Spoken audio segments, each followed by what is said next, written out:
Good morning, everyone. Thank you all for being with us for our VIP Listen and Learn event. Today, we have the privilege of listening to Ms. Stephanie Gillis-Paulgaard, who will be discussing how she created a successful marketing agency, what challenges she faced when she started her business, and how she continues to achieve her company goals.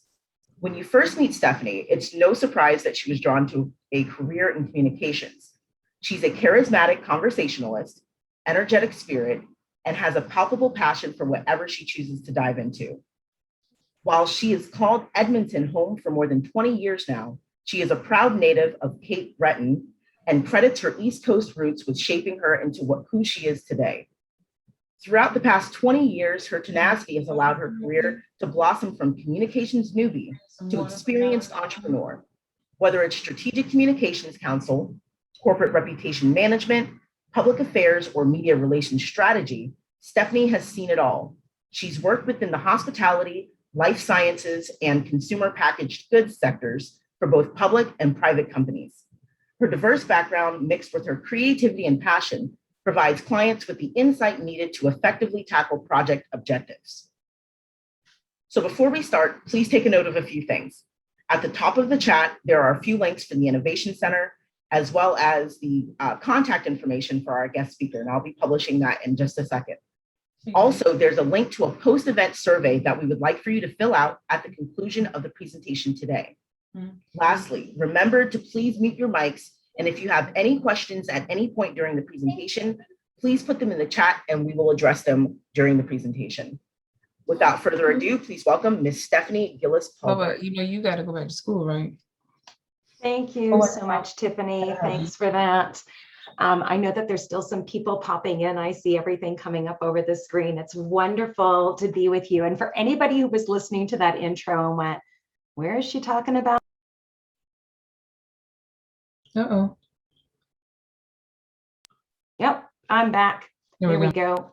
I'm in Canada, and so the reference to Edmonton is because I'm joining you today from Edmonton, Alberta, and I grew up on the East Coast. So I'm going to go ahead now, guys. I ask that you be kind to me. I always say I'm not the techie expert. So I'm going to start sharing my screen. Here we go.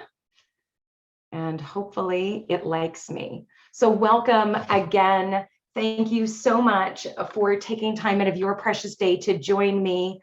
Yes, as I say, okay, and it doesn't like me. There we go. Before we get started, I want to remind you all, this is kind of a unique presentation. I don't encourage anyone to turn off your devices. I actually say keep them on. I want you to be able to show your school spirit.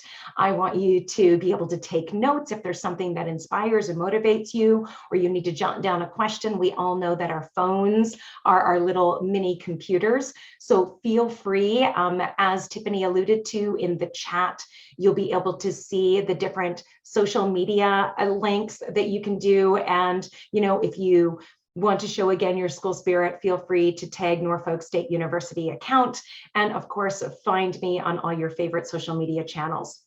Okay, without further ado, as Tiffany said, my name is Stephanie Gillis-Paulgaard. I am a PR and marketing strategist. I've been doing this a long time, and she covered off in my bio, some of the industries that I've had the privilege to work in.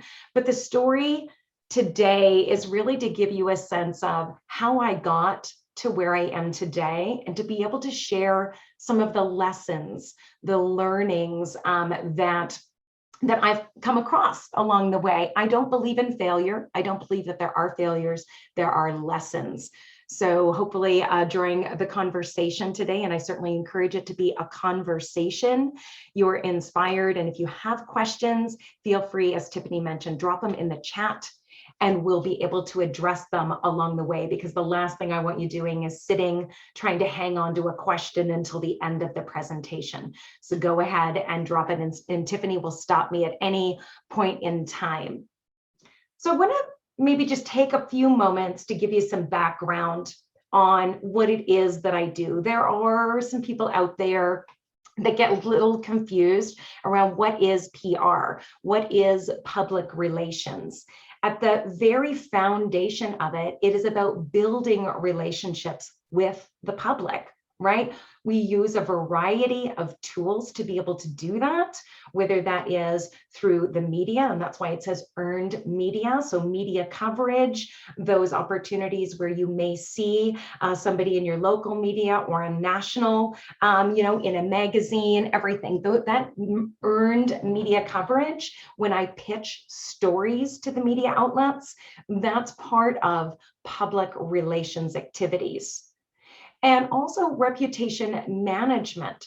So, if I look back on my career, my corporate career in particular, I worked with in a lot of industries that are subject to criticism, have things that can go wrong in a very big way, and managing a brand's reputation, managing an individual's reputation can be tricky, and it is a skill set in and of itself. Crisis communications, and again, that reputation management is part of public relations and public relations strategy that I do when I'm working with clients. I do work with high performance athletes. I work with authors. I've worked in the biotech pharmaceutical sector. I've worked in the food industry.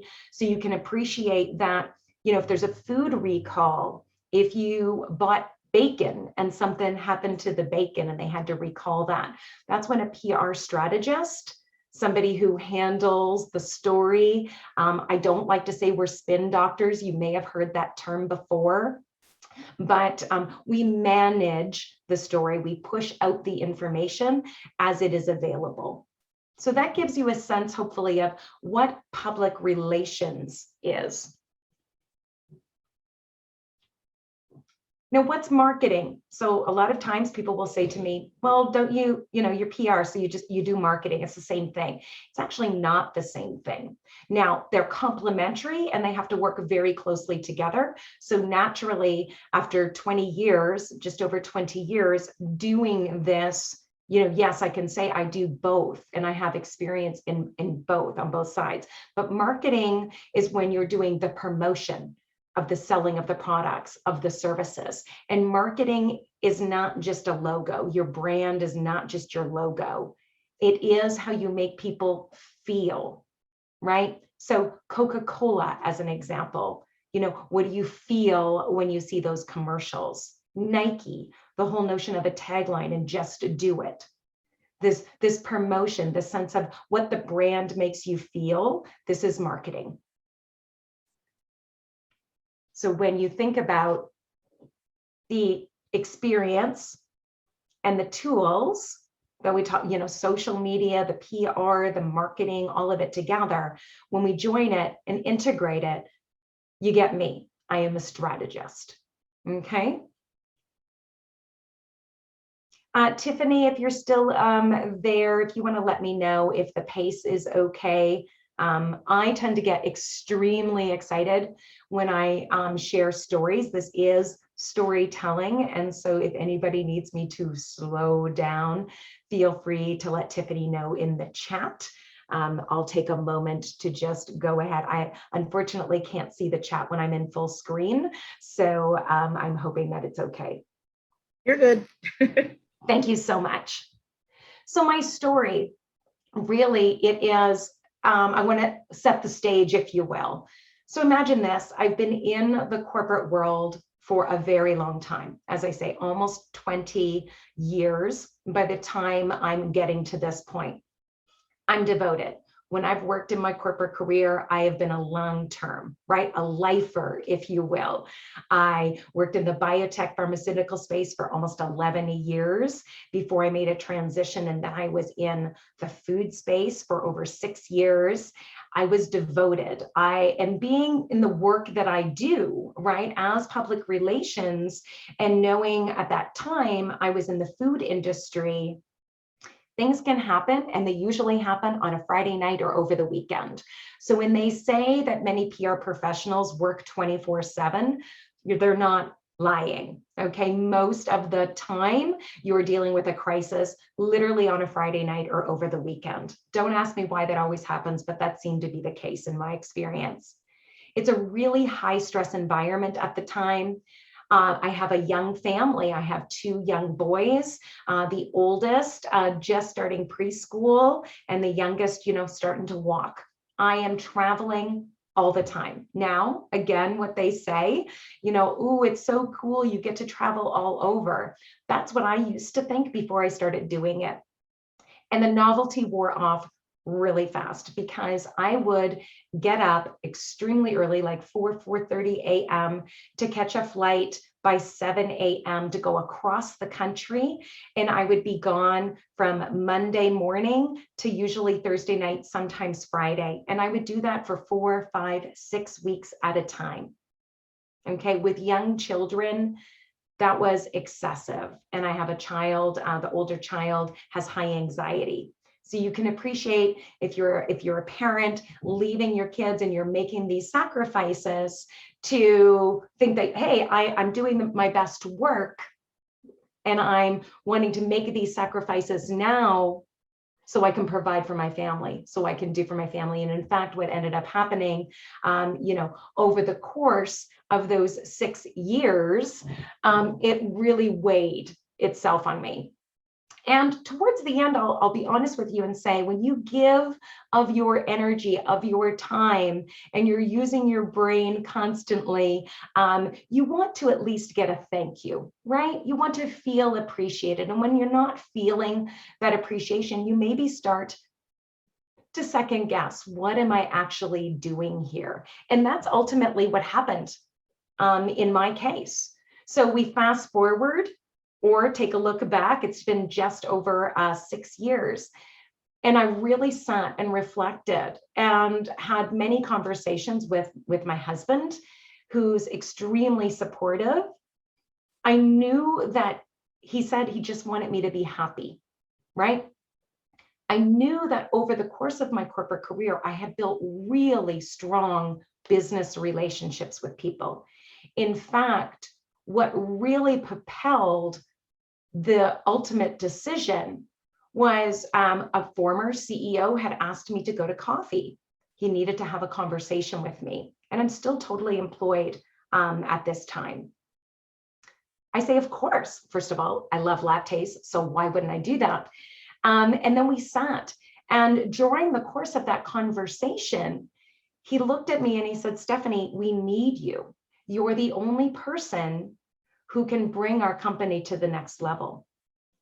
And I sat there in that moment, and I, first of all, was overwhelmed, because when you've been beaten down and feeling unappreciated and not really sure of your worth, to hear these types of words come from somebody who I'd done some work with in the past, he had more faith in me in that moment than I had in myself.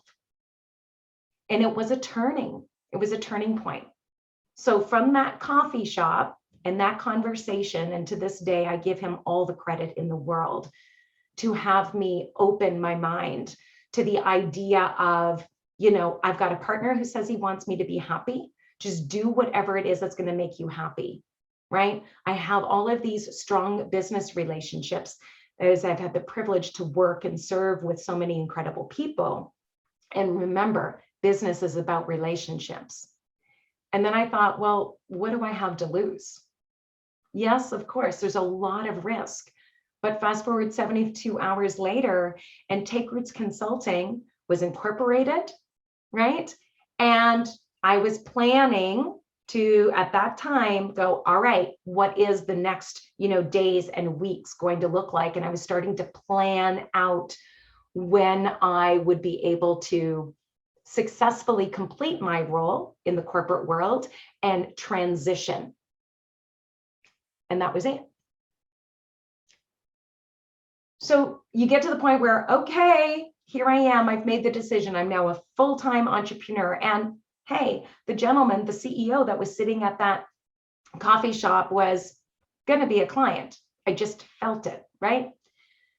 But as you're starting to lay the groundwork for this plan and make sure that, you're not going to sink right away, financially, there's a big commitment. You want to make sure that you are set up for success already, because there's already so many stresses that come with starting a business, launching a business. So how was I going to fund my adventure? I certainly made sure that I was able to, lay that groundwork, as I said, behind the scenes while I was still successfully completing my corporate role, right? I had flown back to the head office across the country, and I sat in the CEO's office and I shared with him at the time my feelings, and that was done. Made sure that all the ducks were in a row, if you will, and then I got ready to launch.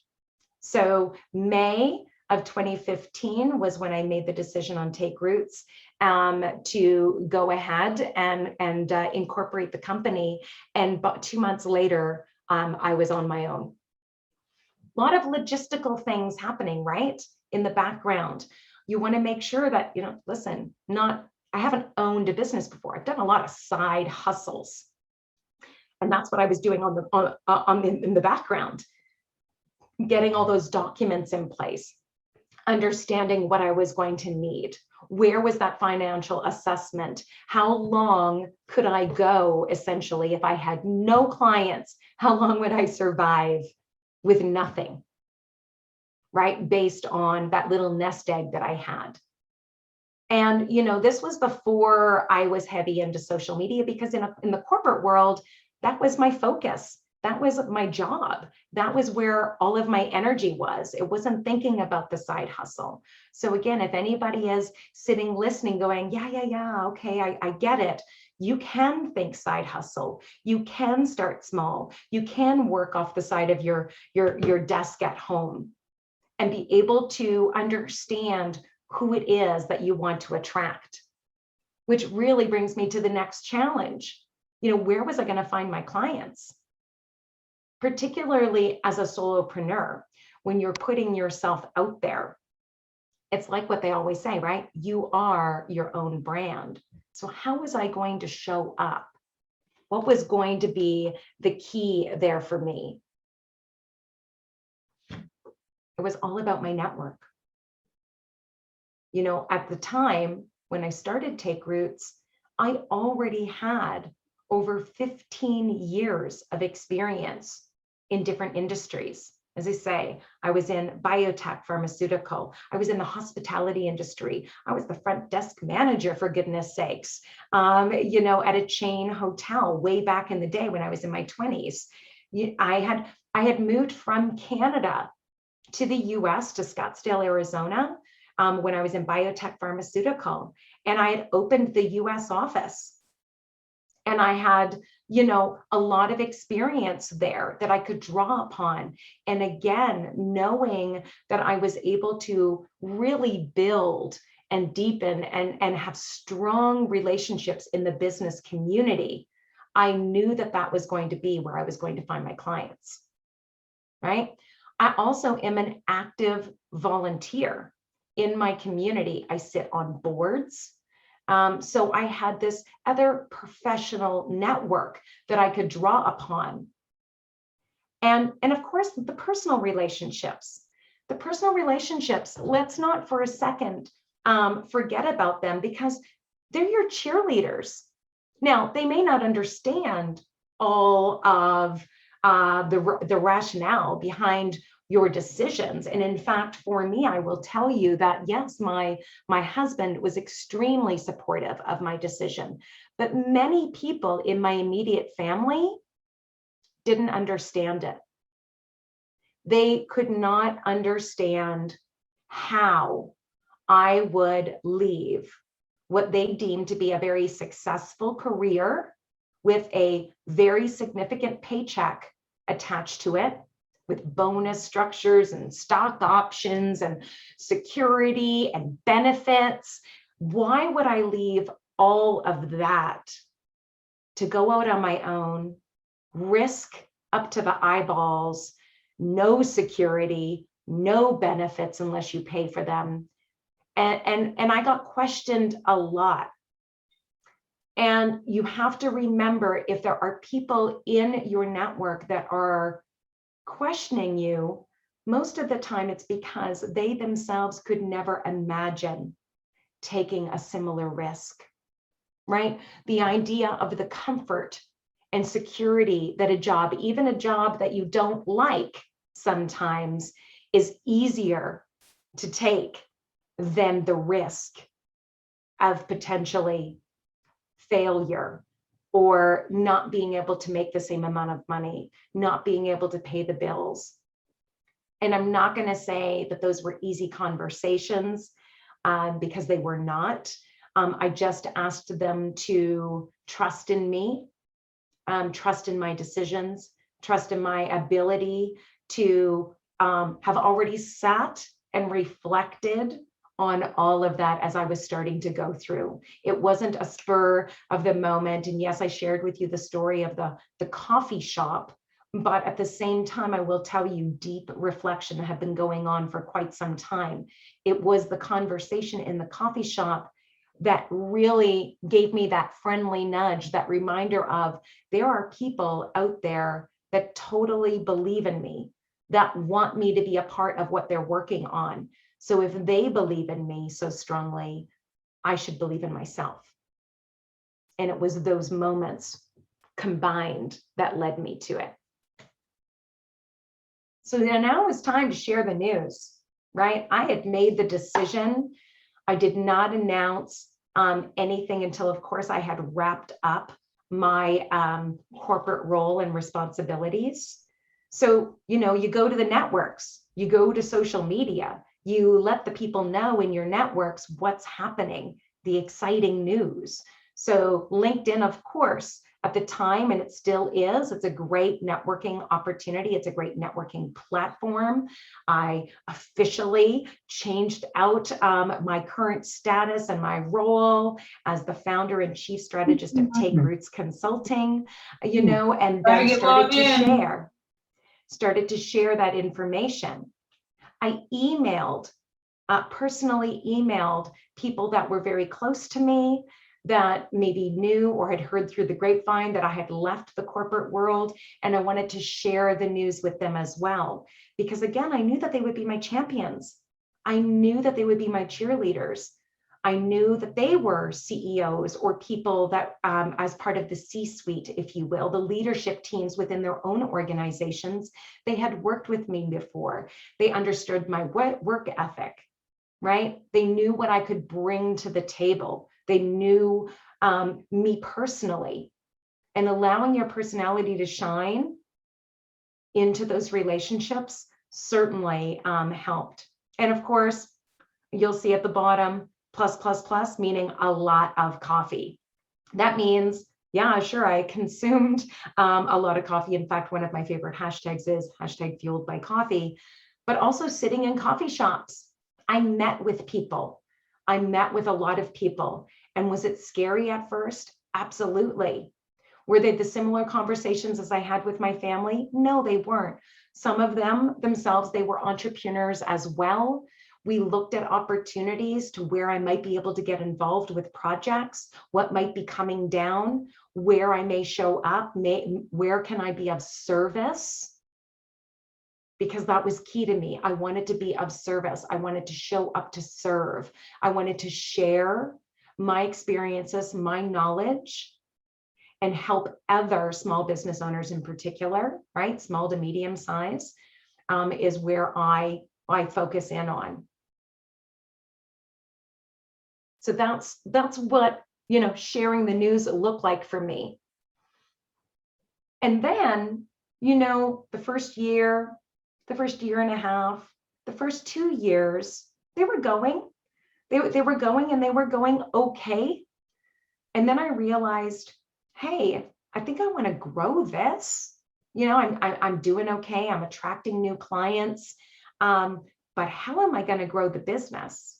It's a big challenge as a solopreneur, right?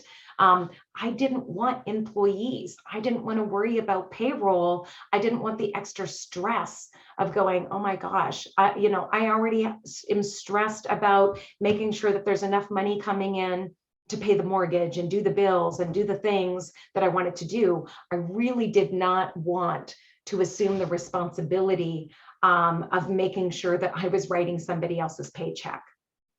So as a solopreneur, when you're one person and you have the same 24 hours in a day as everyone else does, your growth and your expansion, it's really limited, right? So you have to think outside of the box. You have to think about, okay, I know I can grow. I know I can take on more clients, but I can't take it on right now as myself.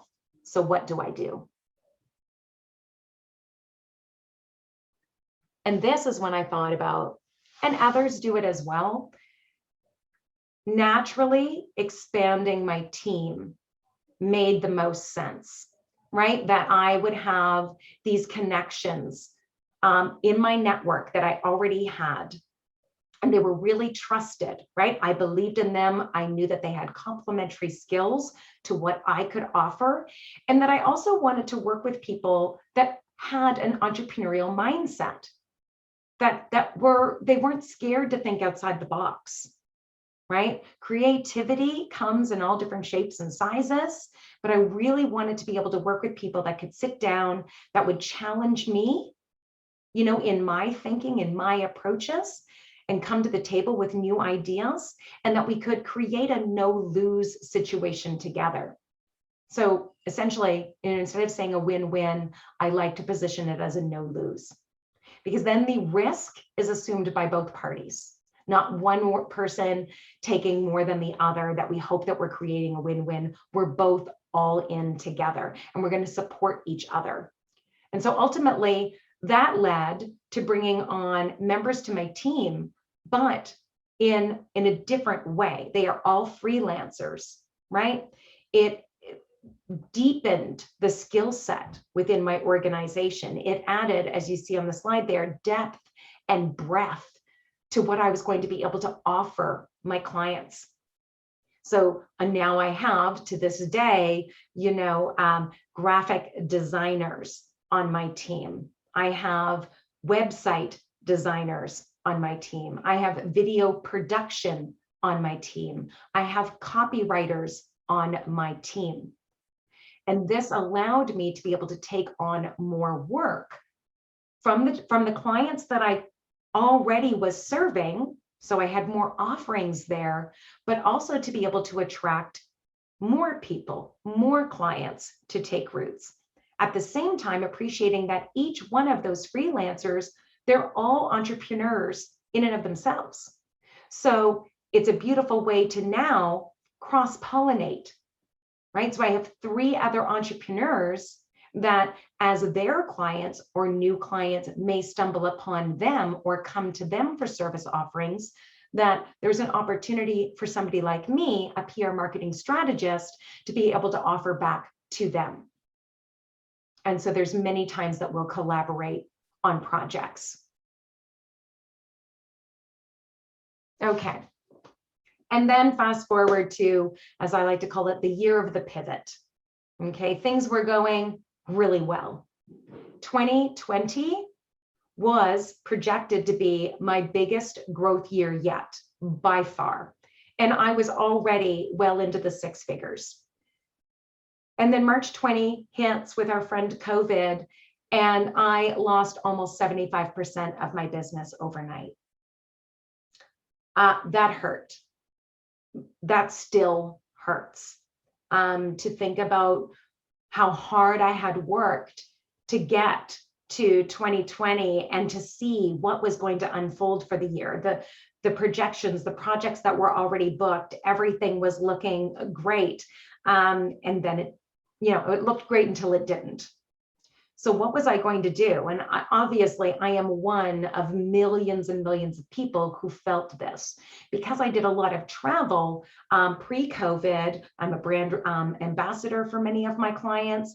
They've had me travel internationally to Germany, to Spain, to France, many places in the US. As I say, I am Canadian, to represent them. And travel stopped. All of that work stopped. I was working and planned to work on national advocacy projects. All of that stopped. And I had a lot of time on my hands. as did many others, right? Millions of other people. And I sat and I think I wallowed for a good day or two and went, oh no, what is this going to do? But I'm not a quitter. I think that this is where you really see people grow. I had more time on my hands than I had ever had before. In fact, pre-COVID, I was going a mile a minute, right? I love the hustle. I actually don't really know what to do with myself if I'm just sitting, right? Relax is not in my name. And it was, all right. There's a complete shutdown. Do I reinvent? What do I do? There's a blank piece of paper there because I literally didn't know what exactly I was going to do. So I sat and reflected a lot, and it was time to get really, really clear. Who else can I serve? How else can I change? How else can I show up? Who is out there that can benefit from the skills and the experiences and the expertise that I have? Did I want to do things differently, or was I going to sit back and wait? How can I offer value and always come from a place of service? So when you sit and you ask those questions, as I say, you start to become clearer in your mind about, all right, no victim mode here. Let's pivot. Let's change the way we think. Let's change the way we do business.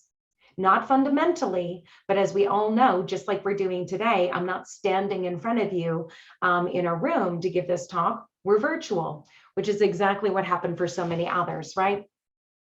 So many people, including me, we asked ourselves these questions, right? What is the audience struggling with right now that I serve? And the pain point, how can I solve it? How can I, with my experience, my knowledge, my expertise, the years of experience, already looking at who I work with, how can I do more?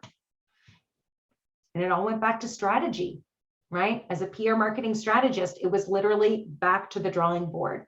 It was all about the strategy. New offerings. What were those new offerings going to look like?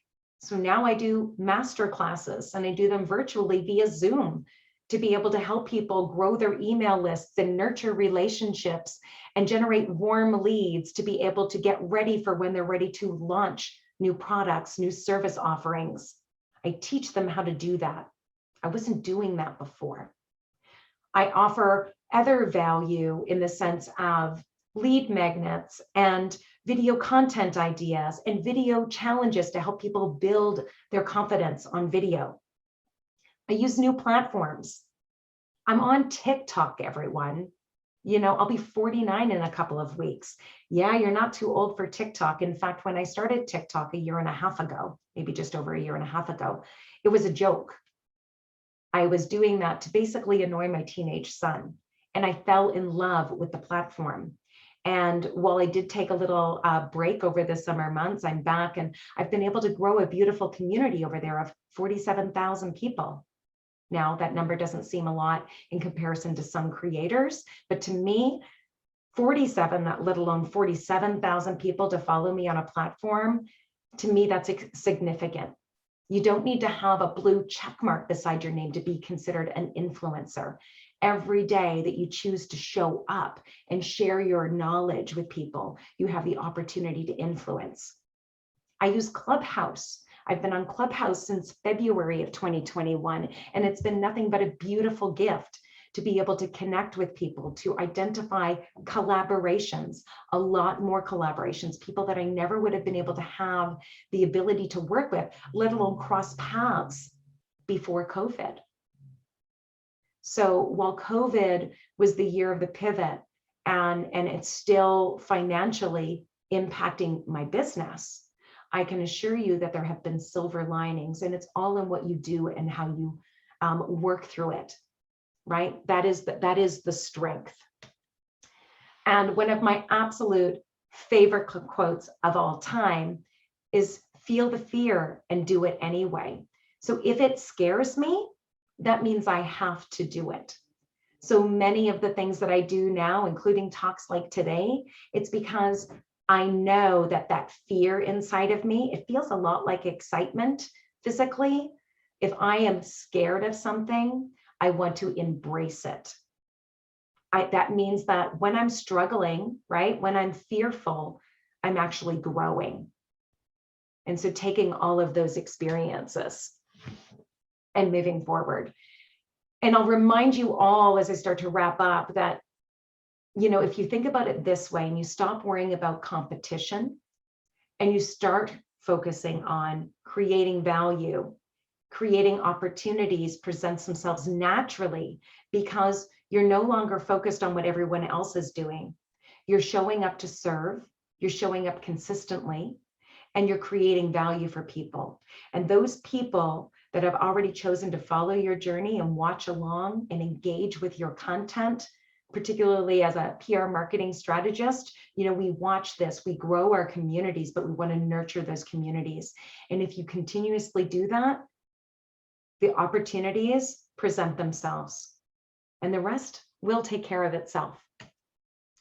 So as I get ready to wrap up, and I certainly want to invite and pass the mic back to Tiffany to push through any questions that have been either in the chat or people now want to ask questions in the chat.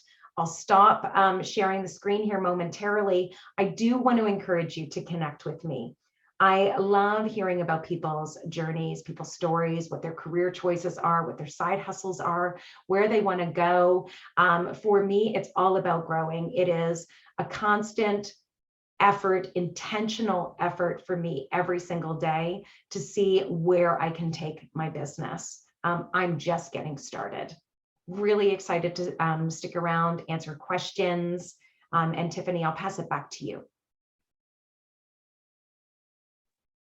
All right, awesome. There aren't any questions yet, but I did have a question for you. In terms of social media, what would be the top 3 tips that you would have for new budding entrepreneurs or even entrepreneurs that have been in business for years? What are the top 3 tips regarding social media, especially since a lot of things are virtual now? Because of COVID, what would you suggest the top 3 things be that they need to be doing on social media? Absolutely. No, that's a great question. And I get asked it a lot. First and foremost, I think anybody who's on Instagram in particular right now, they know and appreciate that almost 2 months ago, Adam Mosseri, the head of Instagram, came out and said, hey, we're all in on this video thing. We know that people love Instagram for the feeds and the pretty galleries and all the cool photos, but we've got this competitor over there called TikTok, and we want to go head to head.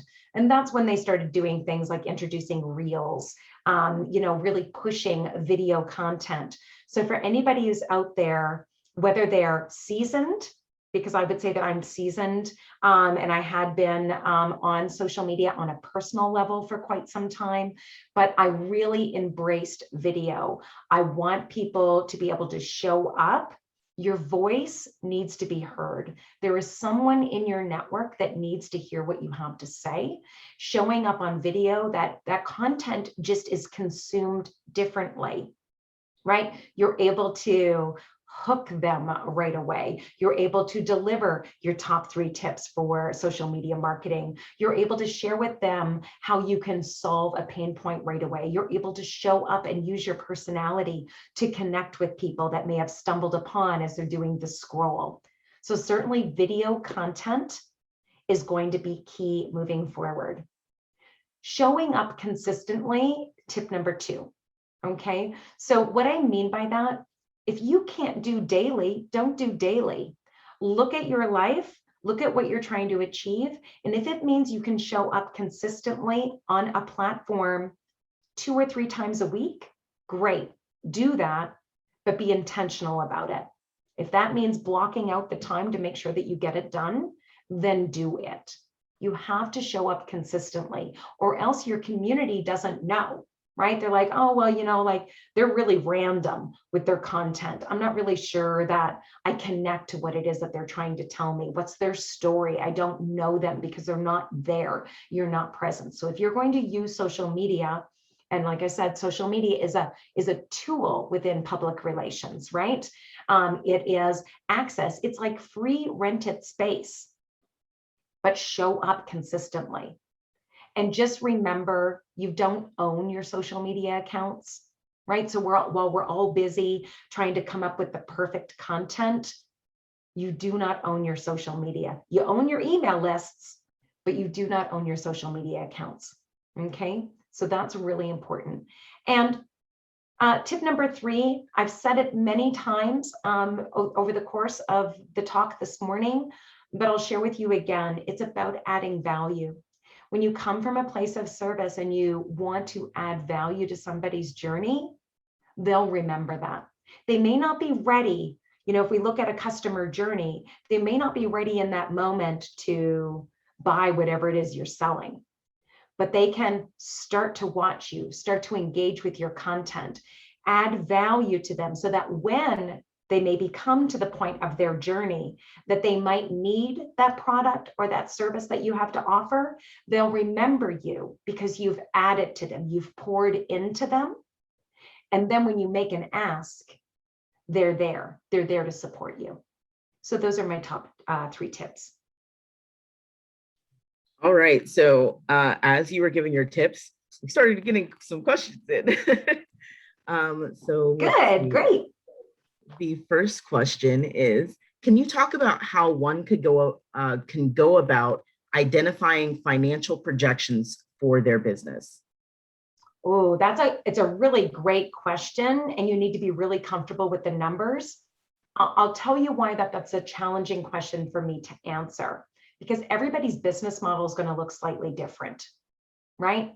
So when I look at my projections for my business, like I was talking about in the story of 2020 was to be like the year for me, it's because I knew based on the current year, the 2019 year, I already knew what maybe contracts I had secured or events that I was going to do that roughly based on current billing, right? My financials at the time, I knew that I could project those in. And then I saw other opportunities that I would go, okay, and I would always go lower to be on the safe side, but I also knew what my expenses were. It's not just about generating the revenue, because you spend money to make money, right?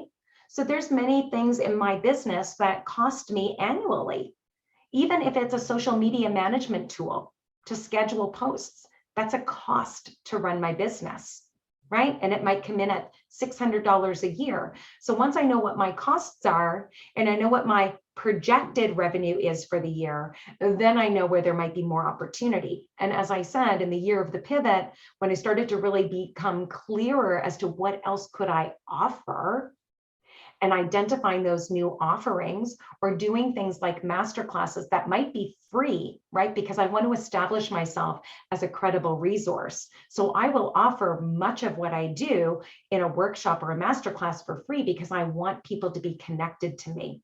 I want them to, again, see that value. And then on the back end, when there is an offer to be made to grab a resource, because I've already given them so much value, they're more there's a stronger likelihood, if you will, that they would go ahead and purchase that low ticket item.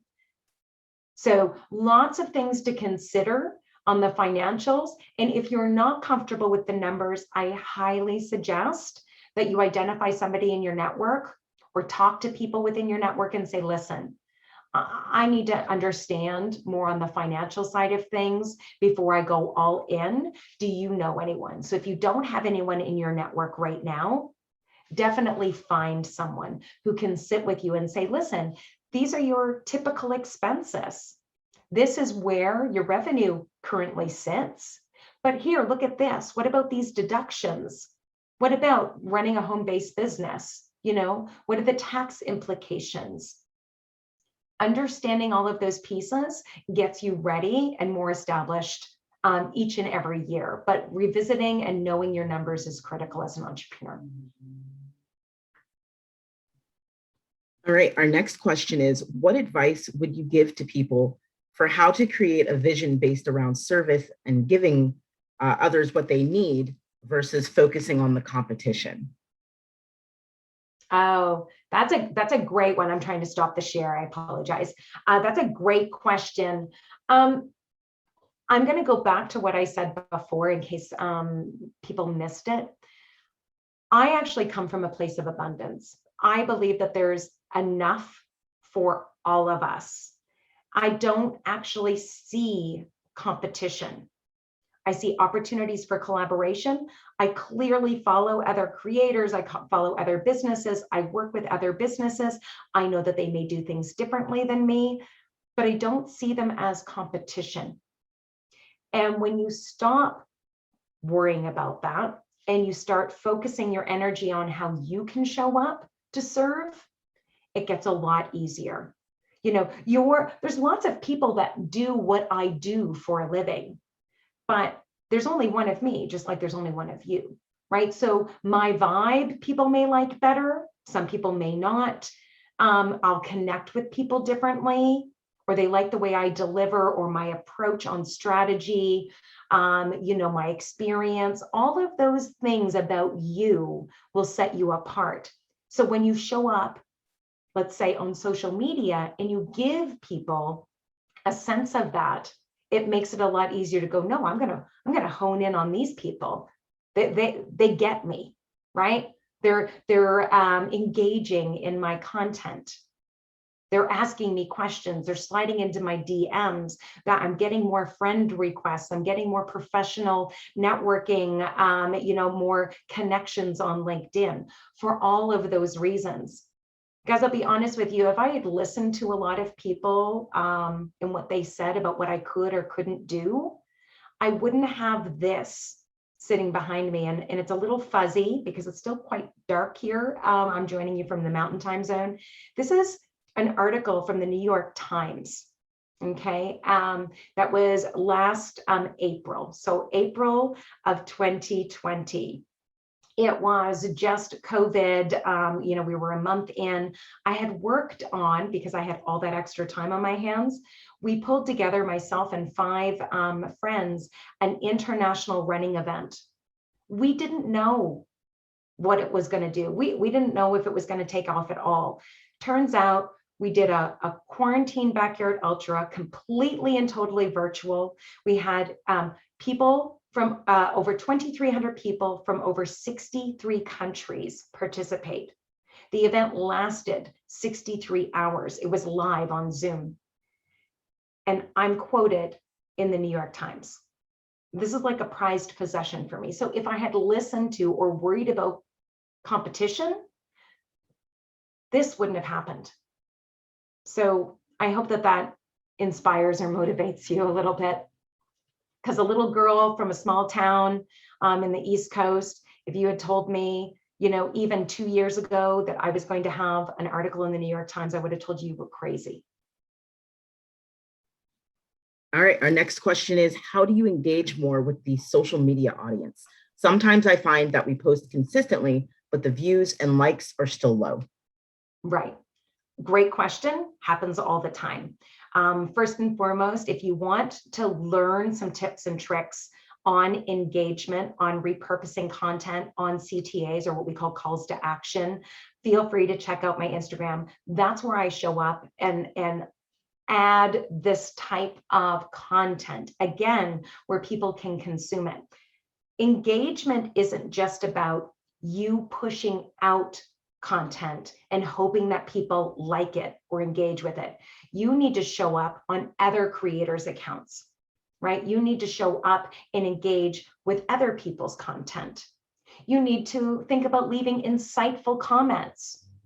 One tip that I can give you, and there's many, many more over on Instagram, but if you aren't already pinning comments to your Instagram posts in your feed, start doing it today. If you don't know how to do that, DM me the word pin and I'll send it to you.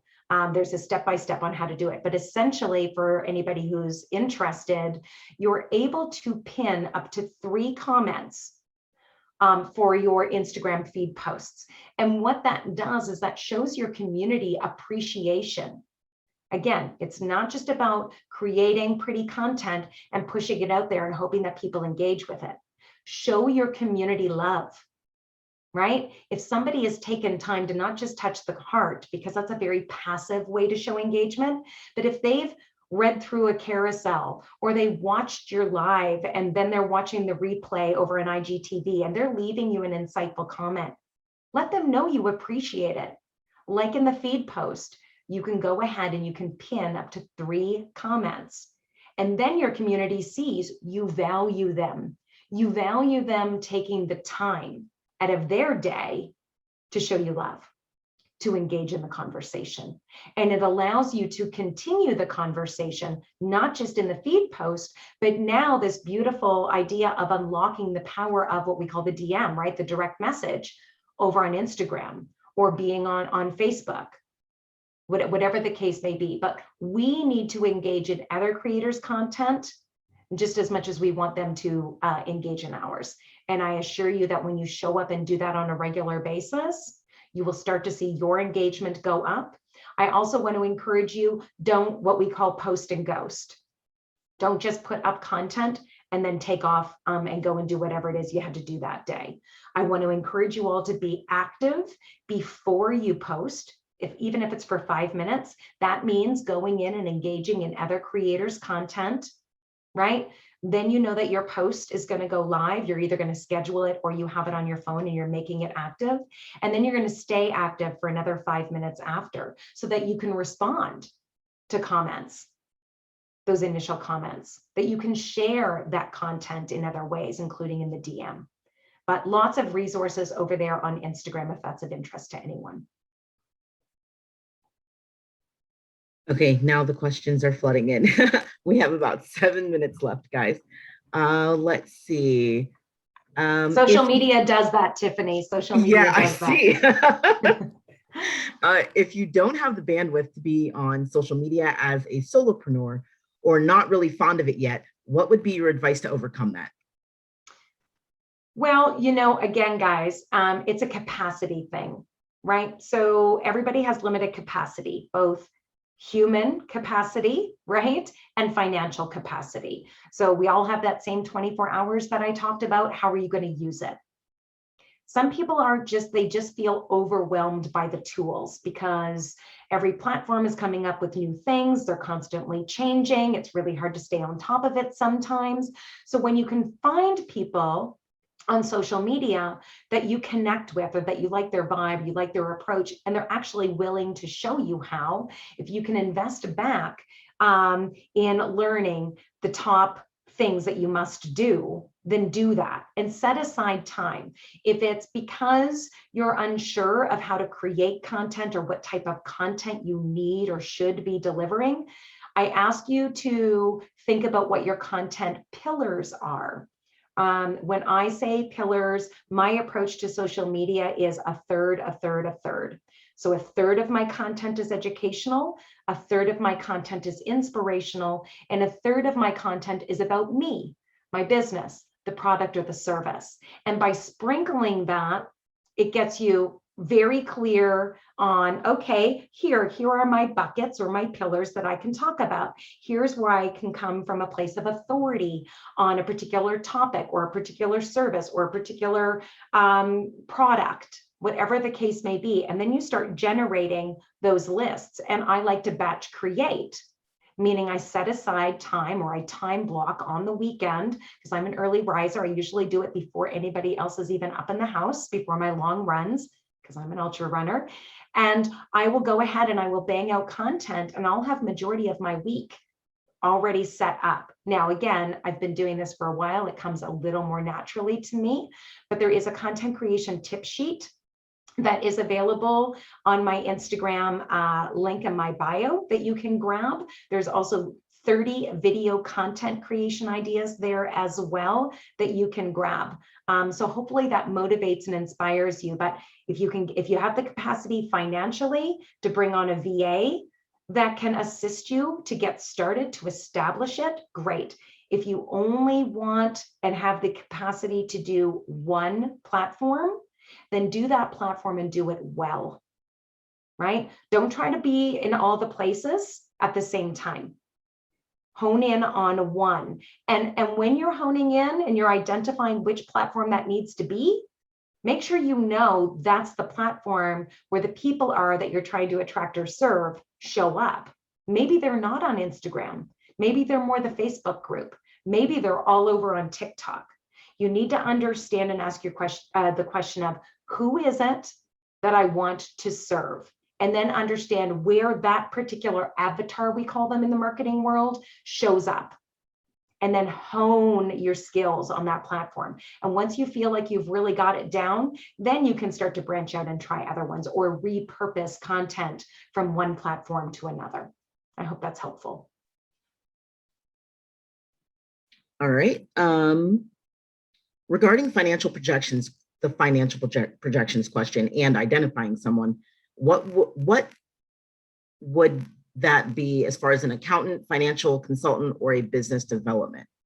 Yeah, honestly, the first step, maybe if it feels right to you, we all typically have a bank of choice.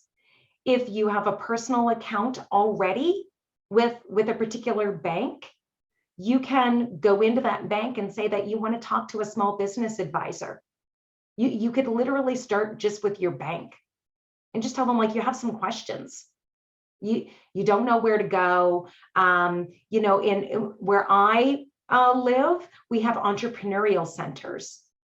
We have lots of free webinars. Google is like a good friend if you know how to use it, but also really assessing what is in your local community, what resources do I have access to, and start there. But if you're completely and totally confused and you don't know an accountant and you don't want to hire a bookkeeper to teach you how to do projections, because a bookkeeper is a bookkeeper typically, right? Where they're reconciling your invoices and your expenses and everything each month. And bookkeepers can offer different services, but if you really want to talk about the numbers, start maybe with your bank. Or if you have, again, a group locally that offers support to entrepreneurs, go there. Doesn't even matter if you've started a business, if you have a side hustle, if you're just curious, educate yourself. Ask lots of questions. There's nothing wrong with asking questions. All right, and the last question is, are you open to being a mentor to another on a similar journey, or do you have your plate full? Well, listen, gratefully, I can tell you the plate is always full, but it's full of activities that I choose to participate in, right? I'm always trying to grow my business. I'm always looking at opportunities to collaborate where I can share insight. Even like in a conversation today, I welcome it.